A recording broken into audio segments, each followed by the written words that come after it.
Assalamualaikum warahmatullahi wabarakatuh. Hello guys, we are from Pamulang University. This time I would like to explain to you about listening comprehension. Firstly, I would like to introduce myself to you. My name is Ariesta. Arifah Sakinah. And my name Dwi Mailina Saputri. Okay, firstly, I would like to explain to you about approach of listening comprehension. And design. And then procedure. Okay, let's get started. Approach of listening comprehension. First, message factors. There's a little direct research on second language listening comprehension. What follows is an interpretation of relevant native language research. There are three related levels of discourse processing appear to be involved in listening. First, propositional identification, and the second, interpretation of illocutionary force, and the last, activation of real-world knowledge. Much of linguistic and psycholinguistic literature on comprehension suggests that propositions are the basic units of meaning involved in comprehension and that the listener's ultimate goal is determine the proposition that an utterance or speech even express. This is from Clark and Clark 1977. But propositions are represented indirectly in the surface structure of utterance. Listeners make use of two kinds of knowledge to identify propositions. The first one, knowledge of the syntax of the target language. This is enable the listener to chunk incoming discourse into segments or constituents. The ability to identify chunk is by product of grammatical competency. The second one is real-world knowledge. It's also used to help identify propositions, enabling listeners to sometimes bypass the constituent identification process. Clark and Clark 1977, page 49, stated that there are four following processes appear to be involved in listening comprehension.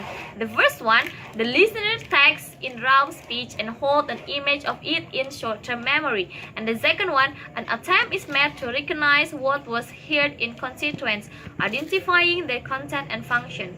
The third, as constituents are identified, they are used to construct proposition, grouping the propositions together to form a coherent message. Next one, once the listener has identified and reconstructed the propositional meanings, these are held in long-term memory.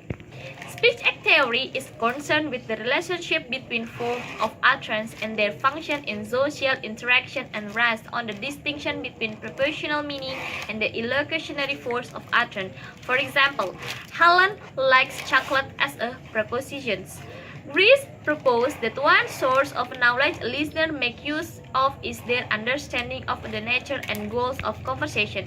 He stated this knowledge in the form of maxim of conversational behavior. There are four maxims. The first, maxim of quantity. Make your contribution just as informative as required. Second, maxim of quality. Make your contribution one that is true. Third, maxim of relation, be relevant. And the fourth, maxim of manner. This is avoid obscurity, ambiguity, proximity, and be orderly. International views of meaning stress the crucial role interpreting and interpretation play in listening comprehensions and remind us of the active and creative dimension of listening. The second one of listening comprehension is medium factor. This is discussed on how meanings are understood in listening. Medium factor vary according to the nature of the discourse, the speaker's attitude toward the message of the listener, and the situation in which the act of communication takes place, for example, in a classroom, lecture room, or the informal setting. I will explain 9 factors here, each of which influences the work listener must do to process speech. First one, clausal basic of speech. The unit of organization of written discourse is the sentence. Spoken language is generally delivered one clause at a time. As Pauli stated, the unit of conversational discourse, not a full sentence, but clause and long utterance. Pauli points out the cases of complex clause in conversation are rare. Clauses appear to be a major constituent in both the planning and delivery of speech. Second one is reduced forms. In articulating clauses, speakers are guided by the need to express meanings effectively, means that words are play less crucial role in the message. Consonant and vowel within word are affected by the position in which they occur. Sentence also occur frequently in elliptical forms with deletion of such elemental as subjects, auxiliary, verbs, articles, and pronouns, when context makes redundant.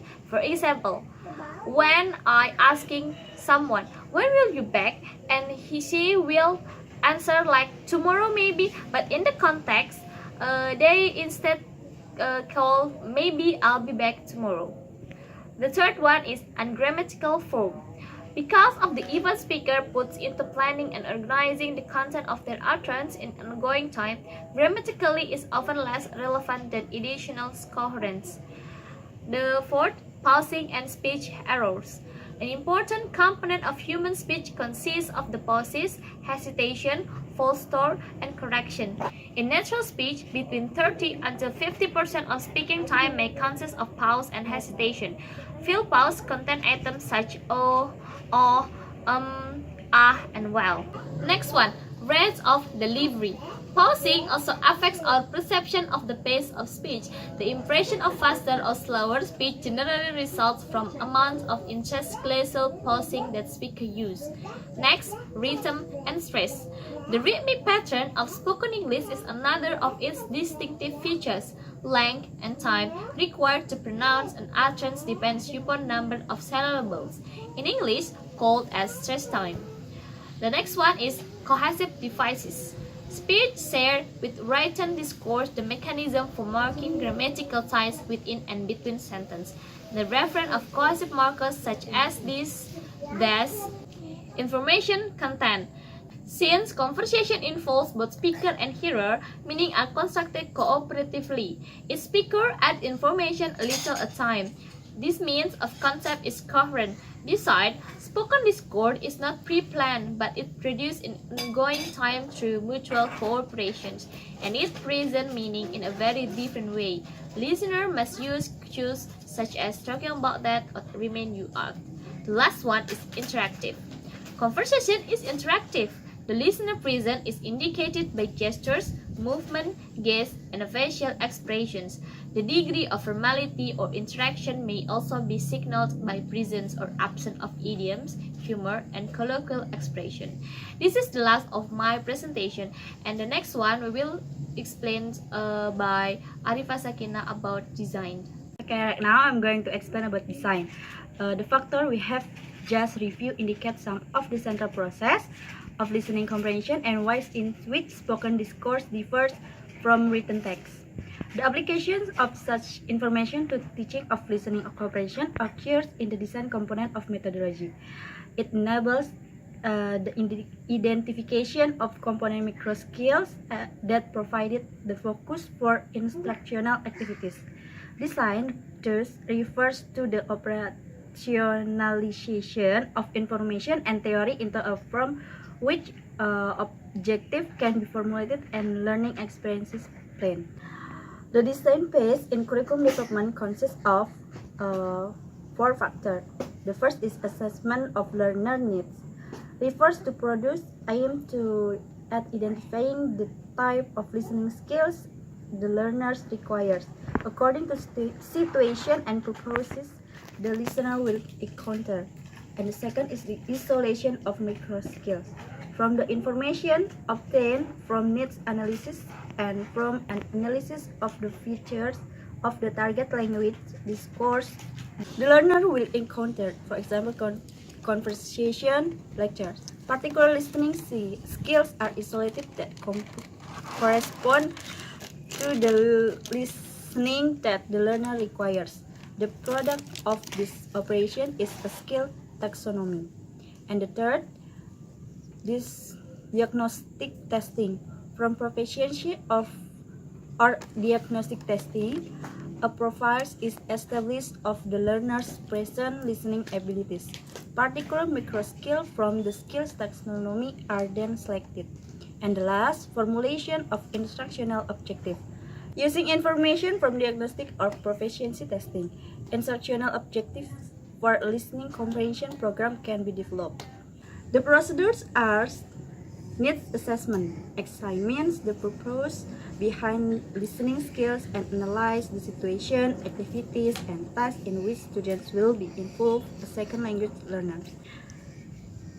The second is taxonomy of listening skills. The analysis of listening process and features of spoken discourse that were discussed in the first section of this chapter suggests that microskill conventional listening, microskill academic listening, and the third, diagnostic testing assessment. A good example of how detailed information on learner ability can be obtained from the use of a listening proficiency rating scale is provided by an instrument developed by Brando. Listening comprehension, characteristic and problems. And the last, formulation of objective. Objectives defined this way are also known as behavioral objectives. Nicholas and Nichols, 1972. Okay, I would like to explain the procedure. The first one is in examining procedure for teaching listening comprehension. We will focus on some general criteria that can be applied to the evaluation of exercise and classroom procedure, and then look at technique and procedure themselves. These are criteria for evaluating activities and exercise.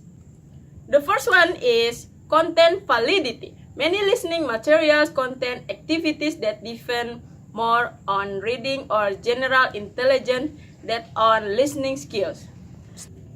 The question of content validity raises the issue of whether the activity adequately or actually makes use of skills and behavior that are part of listening in the real world.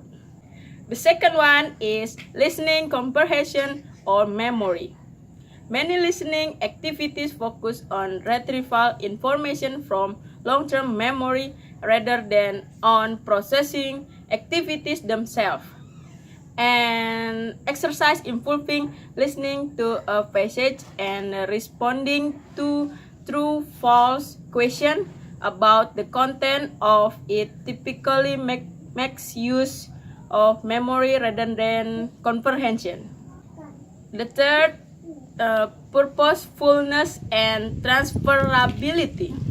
An activity that makes use of new broadcasts as input, for example, should reflect the reason why typically listen to new broadcasts, such as listening for information about event.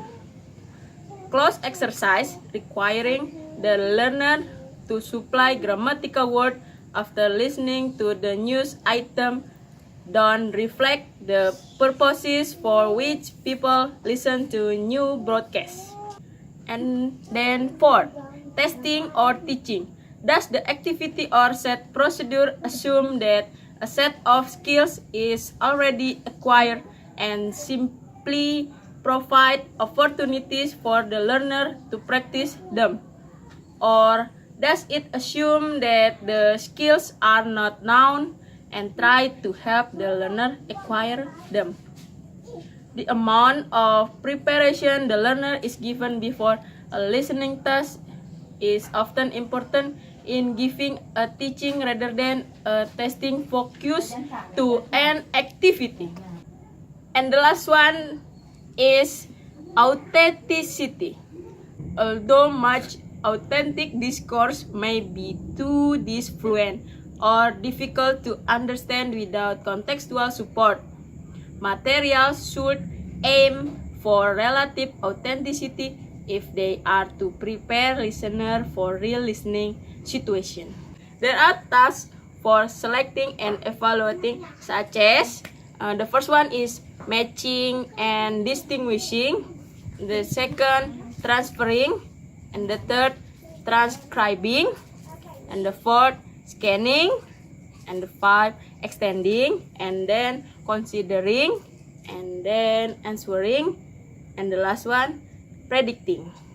Thank you for your attention, and Wassalamualaikum warahmatullahi wabarakatuh. Don't forget to watching.